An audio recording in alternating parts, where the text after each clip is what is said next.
इस समय जहां एक ओर जादू टोने व तंत्र मंत्र का झांसा देकर महिलाओं को अपने जाल में फांसने वाले नासिक के अशोक खरात का मामला जबरदस्त ढंग से चर्चा में है, वहीं लगभग इससे ही मिलता जुलता एक मामला नागपुर से सामने आया है, जहां पर ताहिर रशीद बेग नामक 65 वर्षीय व्यक्ति ने तंत्र मंत्र का झांसा देकर एक विवाहित महिला को अपने जाल में फांसा और फिर उससे दुष्कर्म करने के बाद फरार हो गया।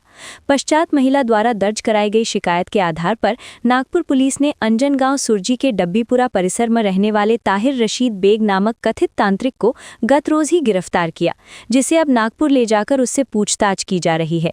इस संदर्भ में मिली जानकारी के मुताबिक नागपुर में रहने वाली 36 वर्षीय पीड़िता घर काम कर अपना जीवन यापन करती है, जिसका पति विगत 15 अक्टूबर 2025 को अचानक ही बिना कुछ बताए घर से चला गया था, जिसके कारण उक्त पीड़िता मानसिक रूप से परेशान थी। पश्चात तलाश करने पर वो मध्य प्रदेश में मिला। रिश्तेदारों की सहायता से पीड़िता उसे नागपुर ले आई। पश्चात कुछ दिनों बाद यानी 30 अक्टूबर 2025 को फिर से वो घर से चला गया।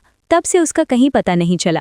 महिला की शिकायत पर सक्करदरा पुलिस ने गुमशुदगी की शिकायत दर्ज की थी। कुछ दिन पूर्व महिला एक विवाह समारोह में गई, तब वहां उसकी पहचान आरोपी ताहिर रशीद बेग के साथ हुई। ताहिर ने खुद की पहचान एक मांत्रिक के रूप में की। गुमशुदा पति की तलाश करने और उसे वापस लाने की शक्ति अपने पास रहने का दावा उसने किया। महिला के घर में एक विशेष विधि करने का उसने दिखावा किया। महिला के घर पहुंचने के बाद उसने महिला को एक कमरे में बुलाया। पश्चात महिला की चचेरी बहन को उसने कमरे के बाहर जाने के लिए कहा। उसने महिला के अन्य रिश्तेदारों को एक स्थान पर बैठा दिया। उनके सामने आरोपी ने तेल का दिया और अगरबत्ती जलाई और सभी को इस दिए की जोत की तरफ देखने की सूचना दी। कुछ समय बाद वो उस महिला को घर की ऊपरी मंजिल पर लेकर गया। अकेले में पूजा करने के बहाने उसने उस महिला पर अत्याचार किया। इतना ही नहीं, आरोपी बाद में महिला के घर भी गया और वहां भी उसके साथ दोबारा अत्याचार किया।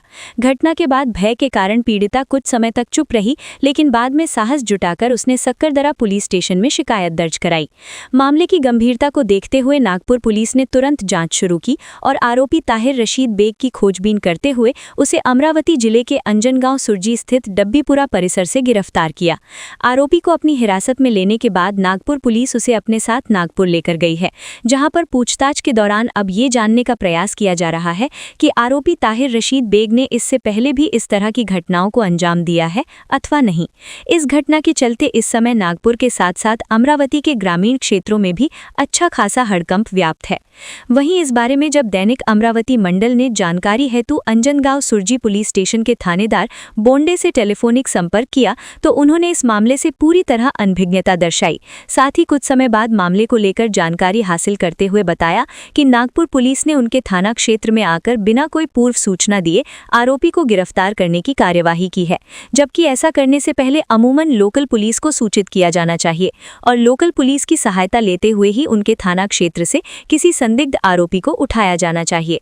इसके साथ ही थानेदार बोंडे ने यह भी कहा कि अंजनगांव सुरजी के डब्बीपुरा परिसर में रहने वाले ताहिर रशीद बेग के खिलाफ फिलहाल अंजनगांव सुरजी पुलिस के पास कोई शिकायत या मामला दर्ज नहीं है।